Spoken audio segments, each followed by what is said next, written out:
জনমতকে উল্টে দেওয়ার জন্য, পুলিশ প্রশাসনকে ব্যবহার করে, মস্তানকে ব্যবহার করে করার জন্য সেই ভরসা মমতা ব্যানার্জি দিয়েছে বলে তিনি আবার প্রার্থী হয়েছে। নির্লজ্জ লোক না হলে এটা করে না, রাজনীতি না বুঝলে যা করে তাই করেছে। প্রতিবন্ধীদের জন্য তিনবার করে সাজ সরঞ্জাম দিয়েছি, রেলের টাকায় কোথাও কম নেই। আগামী দিন স্বরূপগঞ্জ পর্যন্ত পৌঁছানো একটা যেমন আমার কাজ, করিমপুর পর্যন্ত রেল লাইন পৌঁছে দেওয়া আরেকটি কাজ, সেগুলো সম্ভব হবে রাজ্য সরকার সহযোগিতা করলে। নমস্কার, আপনারা দেখছেন বাংলা হাট। আর এই মুহূর্তে আমাদের সঙ্গে রয়েছে রানাঘাট লোকসভা কেন্দ্রের বিজয়ী প্রার্থী অর্থাৎ বিজেপি প্রার্থী জগন্নাথ সরকার। প্রথমে তো দাদা, বাংলা হাটের পর্দায় অনেক স্বাগত এবং ধন্যবাদ। ইতিমধ্যে দেখা যাচ্ছে যে বিপুল ভোটে তুমি জয়লাভ করেছো, যেমনটা তুমি ভোটের আগেও বলেছিলে যে বিপুল ভোটে জয়লাভ করবে। সেইখানে দাঁড়িয়ে আবারও সেই নতুন করে আবার লোকসভা নির্বাচনে সেই আসনে তুমি পুনরায় ফিরলে, তোমার কেন্দ্রে কেমন লাগছে?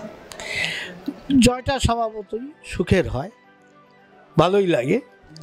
জয়ের পেছনে একার পরিশ্রম নয়, আমার এলাকার সমস্ত কর্মীরা তারা পরিশ্রম করেছে।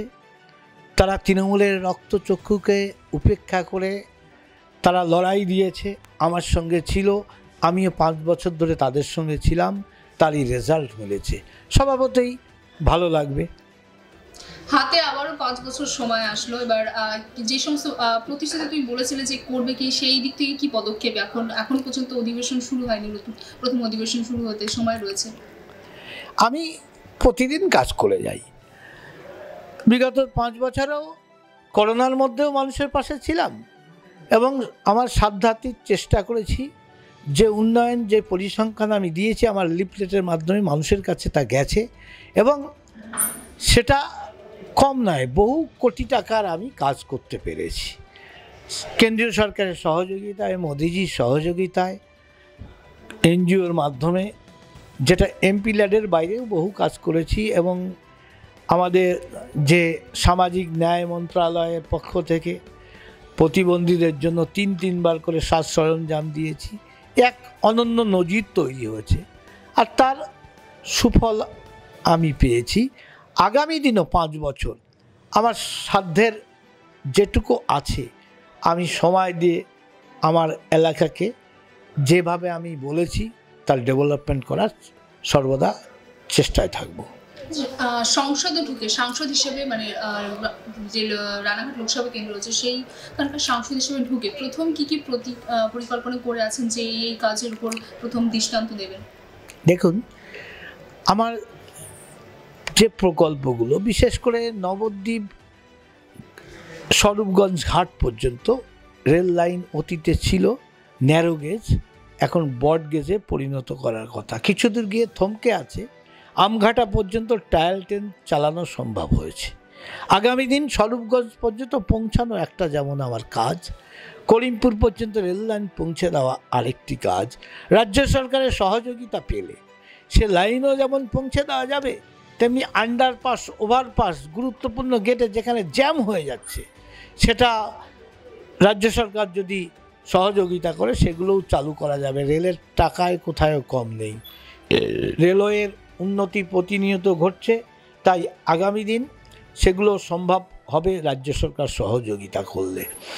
আর অন্যান্য প্রজেক্ট যেগুলো আমি বলেছি যে চৈতন্যদেবের জন্মভূমি আমার লোকসভার মধ্যেই, সেখানে বিশ্বের সর্ববৃহৎ মন্দির তৈরি হয়েছে এবং তাকে কেন্দ্র করে আশপাশে যে গুরুত্বপূর্ণ পৌরাণিক মন্দির থেকে শুরু করে ঐতিহাসিক স্থানগুলো আছে এবং হস্তশিল্প যেখানে পৃথিবীর শ্রেষ্ঠ যেমন তাঁতের শাড়ি, মাটির পুতুল, কাঁসা পিতল, এগুলোকে নিয়ে কর্মসংস্থানের ব্যবস্থা, ওয়ার্ল্ড ট্যুরিজম গড়ে তোলা, তাহলে আর্থিক শুধু নদিয়া নয় এবং ইতিমধ্যে একটা বর্ডার চালু করেছি বাংলাদেশের মধ্যে, সমগ্র কয়েকটি জেলার আর্থিক ডেভেলপমেন্ট হবে। এই সফলতা আমি যদি বাস্তবায়ন করতে পারি, কিছু করতে পেরেছি, আগামী 5 বছরে সেটাকেও সম্পূর্ণ করার চেষ্টা করব। তাতে মানুষের লাভ হবে এবং যে আমি যে উদ্দেশ্য নিয়ে মানুষের জন্য কিছু করার জন্য সাংসদ হতে পেরেছি, তবে আমার সার্থকতা আসবে, আমি মনের থেকে সেটা শান্তি পাবো। আচ্ছা, লোকসভা নির্বাচনে আপনার সঙ্গে প্রতিদ্বন্দ্বিতায় ছিল তৃণমূল প্রার্থী মুকুটমণি অধিকারী। বিধানসভা নির্বাচনে রানাঘাট দক্ষিণে তাকে আবার প্রার্থী করা হয়েছে বিধানসভা কেন্দ্রে, তো কি বলবেন সেই বিষয়ে? দেখুন, এই দলটাও বেহায়া, আর যিনি ফার্দার জনতার কাছে কড়া 37খানা থাপ্পড় খেয়ে অর্থাৎ 37,000-এ হেরে তার নিজের বিধানসভায় রেজাল্ট ওটা, আবার তিনি বিধানসভায় প্রার্থী হয়েছে। নির্লজ্জ লোক না হলে এটা করে না, রাজনীতি না বুঝলে যা করে তাই করছে। আর নয় কারচুপির জন্য, জনমতকে উল্টে দেওয়ার জন্য, পুলিশ প্রশাসনকে ব্যবহার করে, মস্তানকে ব্যবহার করে করার জন্য সেই ভরসা মমতা ব্যানার্জি দিয়েছে বলে তিনি আবার প্রার্থী হয়েছেন। এছাড়া আমি তো অন্য কিছু দেখতে পাই না। কি মনে হচ্ছে তিনি কি জয়ী হতে পারবেন এবার? তিনি জয়ী হতে কোনো মতেই পারবেন না। গণতান্ত্রিক রায়ে কোনো মতে এটা সম্ভব না, কেউ বিশ্বাসও করবে না। আচ্ছা, এটা তো রানাঘাট দক্ষিণ গেল, বাকি আরও 3টি যে বিধানসভা কেন্দ্র রয়েছে, যার মধ্যে আমি যদি শুধু মানিকতলাকে বাদ দিই, বাগদা রয়েছে, রায়গঞ্জ রয়েছে। এর আগেও বিজেপি জিতেছিল 2021-এ। কি মনে হচ্ছে এবার ফল কেমন হবে 4টি কেন্দ্রের মধ্যে? আমরা জেতার জন্যই প্রার্থী দিয়েছি। আমাদের যারা প্রার্থী চয়ন করেছেন তারা ভালো বুঝেই জিতবেন বলেই পজিটিভ দৃষ্টিতেই কাজ করেছেন, তারা প্রার্থী সিলেকশন করেছেন। আসলে সরকার প্রশাসনের উপর অনেকটা নির্ভর করে, এই সরকারের উপর আমাদের ভরসা নেই। সেই নির্বাচন, উপনির্বাচন কতটা বাস্তবায়িত হবে, জনতার মত প্রকাশিত হবে, আমার সংশয় আছে। তবু আমার বিশ্বাস, যতই অপচেষ্টা করুক না কেন জনতা বা ভারতীয় জনতা পার্টির কর্মীরা সমস্ত অপশক্তিকে রুখে আমরা বিজয় হাসিল করতে পারবো। আচ্ছা, একটু অন্য প্রসঙ্গে যাবো যে ইতিমধ্যে আমরা কাঞ্চনজঙ্ঘা এক্সপ্রেসের রেল দুর্ঘটনার খবর শুনেছি এবং সেখানে এখনো পর্যন্ত উদ্ধার কাজ চলছে।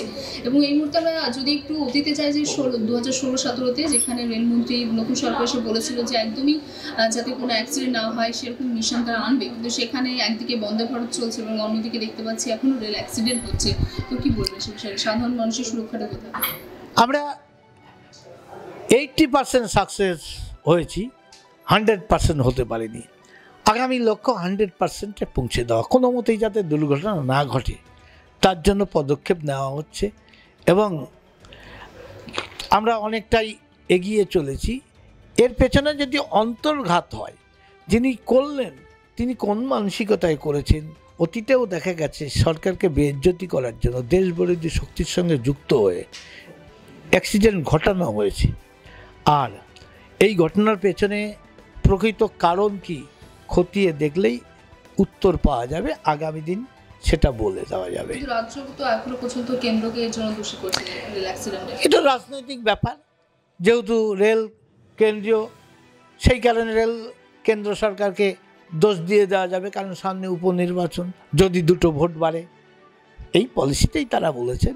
কিন্তু দেখা যাবে, আমার মনে হয় এর পেছনে অন্য ঘটনাও থাকতে পারে, ষড়যন্ত্রও থাকতে পারে। আমি হয়তো রাজনৈতিকভাবে বললাম উপনির্বাচন আগে জেতার জন্য মমতা ব্যানার্জি অন্তর্ঘাত করিয়েছে, এইরকম কথা বলা ঠিক নয়।